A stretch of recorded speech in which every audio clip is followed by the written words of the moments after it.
يا صباح الهنا، يا صباح النشاط، يا صباح التفاؤل. فيديو النهاردة حلو جدا وهيعجبكم. النهاردة هنعمل مع بعض حاجة حلوة جدا والصعيد كلها بتحبها. حاجة كده جميلة بصراحة. اندومي الصعايدة يا جماعة. بس يا ريت قبل ما نبدأ الفيديو بتاعنا ونقول هنعمل ايه متنسونيش في لايك وشير وتعليق حلو منكم كده لحنان اللول. النهاردة هنعمل القدوسية او المخروطة او الرشتة.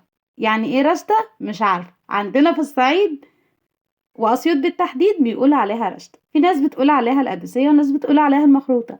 أنا بما إني أسيوطية بكل فخر طبعا بنقول عليها رشتة. حاجة كده تحفة جدا، زي أندومي كده، بس إيه، أندومي الصعيد حلو جدا.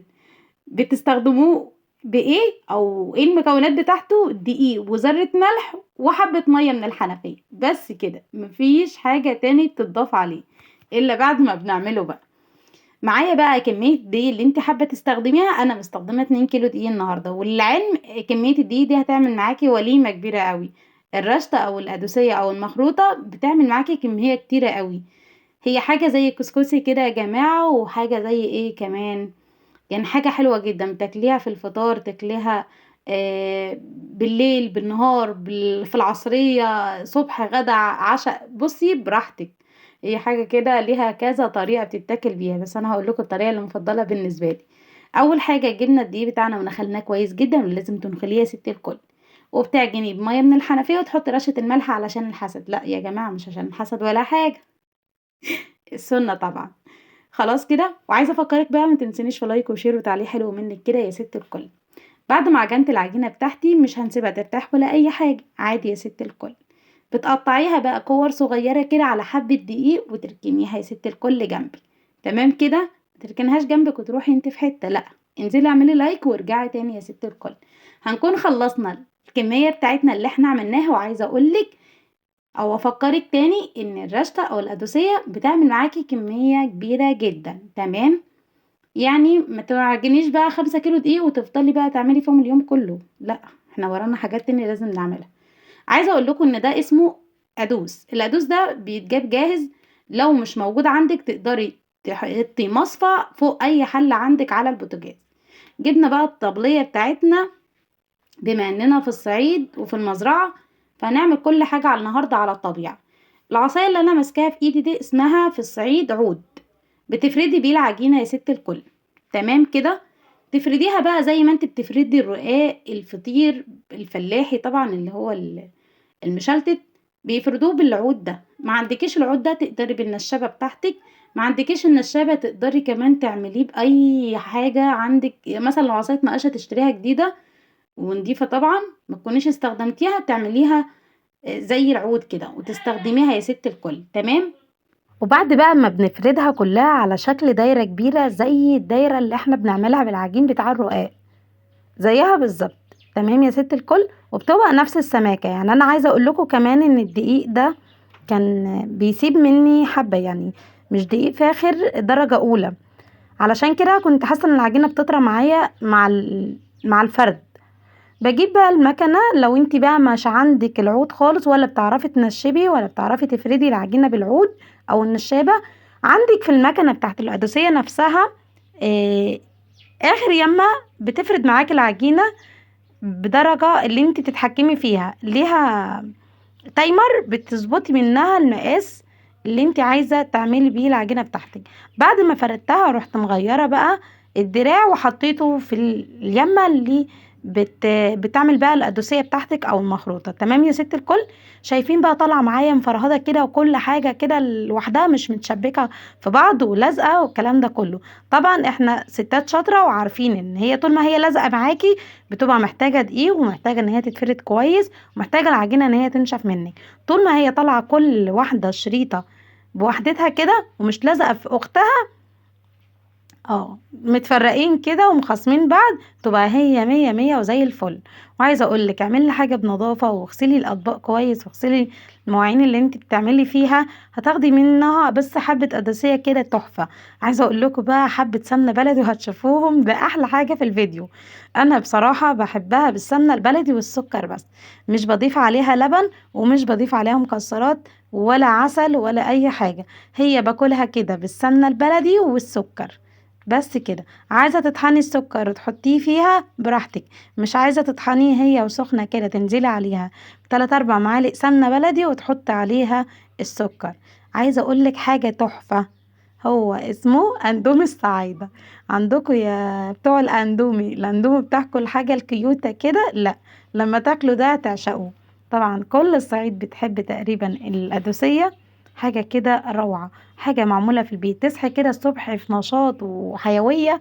وعايزة اقولك يوم كده مليان بالتفاؤل والامل، وحاجة جميلة جدا. انا من عشاق المخبوزات في البيت، انا بحب ريحة المخبوزات جدا في البيت تقريبا حياتي كلها. يعني انا ما بعرفش اعمل العيش الفلاحي قوي لاني ما قعدتش في الصعيد كتير وما كنتش بشوف حد بيعمله، فانا بدأت واحدة واحدة ان انا اتعلم الحاجات دي لما اشوفها في التلفزيون في المواقع والكلام ده كله، فبدأت ان انا اعمل زيهم. المخروطة دي العشق بالنسبة لي، بس انا للأسف عندي ميزة اللي أنا ما باكلهاش اول ما بعملها. طبعا البيت كله بيكون خلصها يعني ولله الحمد. عايزه بقى اقول لكم لايك وشير تعليق حلو كده ليوميات حنان في المطبخ. وتعالوا بقى نروح على البوتاجاز نشوف بعد ما خلصنا الكميه بتاعتنا دي عملنا ايه فيها. طبعا احنا حاطين القدوس بتاعنا على البوتاجاز، في ايه؟ في ميه بقى. احنا قلنا الحله اللي من تحت او البوله اللي من تحت هي اللي بيكون فيها ميه. تمام يا ست الكل. جهزي معاكي كده شاش ابيض او حته قماشه قطن كده علشان تحطيها في المصفى بتاعت القدوسيه، وتحطي بقى القدوسيه بتاعتك وبشوكه كده او سكينه. وما تقلبيش كتير لان التقليب الكتير ده بيخليها تتكسر قوي. يعني خليها كده ايه تكون سليمه وحلوه. لان دي غلطة انا بصراحة عملتها في الفيديو فما عجبتنيش. سبت اختي الصغيرة هي اللي تقلب فاستخدمت الشوكة فكان بتقلب كتير، فحسيت ان هي كسرتها جامد. فلما الحبة اللي انا عملتهم انا واقفة جنبيهم فعملتهم بالسكينة كده. وكان جنبي خلة اللي هي بتاعت الشيش طاووق، الخشب العيدان الخشب دي، فقلبت بيها. عايزة اقول لكم ان طالعة جميلة جدا. وسيبكم من ده كله بقى، ان شاء الله هي لو طالعة ايه السمنة البلدي والسكر حاجة تانية تحفة. في ناس بتحبها بالحليب يا جماعة. هعملها معاكم. وكمان هنا في نفس الفيديو انا عملت الرشة المحمصة يا جماعة اللي بناكلها بقى باللبن وعلى البوتاجاز كده زي المهلبية وزي الرز بلبن. حاجة تحفة جدا جدا جدا جدا. بس يا ريت ما تنسونيش في لايك وتعليق حلو منكم كده. وعايزاكم تقولوا لي الفيديو عجبكم ولا لا.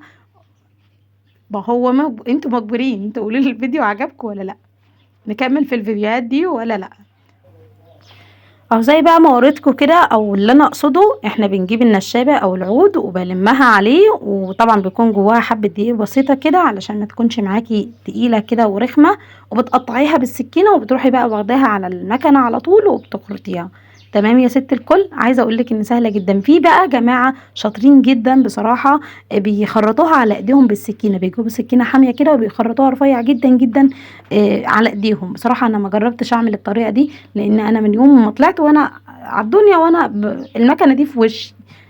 كل اسبوع كده يجوا في مره يجيبوا لك المكنه يحطوها في وشك، حنان هنعمل شويه قدوسيه. يلا بينا. حتى احنا وصغيرين كنا بنعملها برضو مع ماما. دي بقى القدوسيه اللي انا هحمصها. جبت السجان بتاعتنا بتاعت الفايش وحطيت فيها بقى بعد ما نفضتهم كده من الدقيق حطيت فيها العجين اللي هي المخروطه ودخلتهم بقى الفرن. ودي بقى لازم هي وفي الفرن كده تتابعيها لانها في ثانيه كده في منت بتلاقيها اتحمرت منك. وطبعا لو اتحرقت منك هيبقى طعمها ممرر ومش هتنفع خالص لانها دي حاجه بتتاكل زي المهلبيه كده فطار زي الرز بلبن بالظبط. هي وعلى النار بقى تديها تحريكه كده بسيطه علشان ايه كلها تنشف. انتي بتخليها على نار هاديه خالص وبتسيبيها بقى ان هي تتحمص. مش بتاخد وقت خالص خلق على فكرة. وبصوا طالعة لونها جميل جدا ذهبي كده ولون احمر، حاجة تحفة جدا. عايزة اقول لكم الفيديو ده كان متصور الصبح بدري فانا عجباني جدا الاضاءة بتاعت السما. ما شاء الله يعني مخلية التصوير حلو جدا. عايزه بقى اقول لكم احنا وصلنا كده لنهايه الفيديو. جهزنا المخروطه بتاعتنا وجهزنا كمان المتحمصه هنسيبها على جنب دلوقتي. هبقى اعملها لكم فيديو تاني. معايا بقى حبه سمنه بلدي على بصوا تحفه. سمنه بلدي وسكر، حاجه كده تحفه جدا. هي وسخنه بقى الرشطه او القدوسيه، حطيت عليها السمنه البلدي وحطيت عليها السكر وقلبتها كده، وصحتين وهنا. يعني عايزه اقول لكم اقسم بالله طعمها حلو جدا جدا جدا. جربيها في البيت يا ست الكل. لو ما عندكيش القدوس، طبعا المكنه دي عندنا كلنا ورخيصه، مش غاليه خالص، يعني تقريبا ب 400 جنيه. آه، بتعمليها بقى في البيت، تعجني حبة عجينة كده على الرخامة بتاعتك وتعمليها. ولو ما عندكيش القدوس الكبير ده، تقدري حلة كده على البوتاجاز وتحطي عليها المصفى، والمصفى تقدري تحطي فيها حبة شوك او معالق، او تجيبي زي ما قلت لك اللي هو الشال القطن، الشال اللي هو الرجالي ده، او اي حاجه انت قماشه قطن تكون خفيفه جدا تكون انت مستخدماها للحاجات دي. احنا بصراحه بنشتري شال جديد كده وبنخليه للمستخدمات دي كلها، بنحطه على طول في القدوسيه. تمام يا ست الكل. بصوا بتبقى حاجة تحفة جدا لما تعملي لكل حاجة كده تخصصي لها حاجة معينة وتغسليها مكانها وتشيليها وترجعيها تاني وتهتمي بيها. حاجة بصراحة حلوة جدا. عايزة اقول لكم العيشة في الصعيد مش صعبة على قد ما انتوا فاكرين، لا. طول ما انت بتبسطي الحياة على نفسك بتلاقيها حياة حلوة جدا وروعة. بصراحة الصعيد بسم الله ما شاء الله، البيوت كلها او معظمها عمرانة بالخير. حاجة حلوة جدا. الناس كلها بتحب بعضها، مش عايزه اكدب اكتر من كده يا جماعه. عايزه اقول لكم ان العيشه في الصعيد حلوه جدا. انا عن نفسي بحب العيشه دي وبحب الحياه بتاعه الفلاحين والخير بقى، وكل حاجه كده بتعمليها وانت في البيت، مش بتاكلي بقى تيك اواي والاكل بتاع المطاعم والحاجات دي والشراء لا. بصوا كل حاجه بنعملها في البيت. يلا سيبكم في رعايه الله، متنسونيش لايك وشير وتعليق حلو، والسلام عليكم.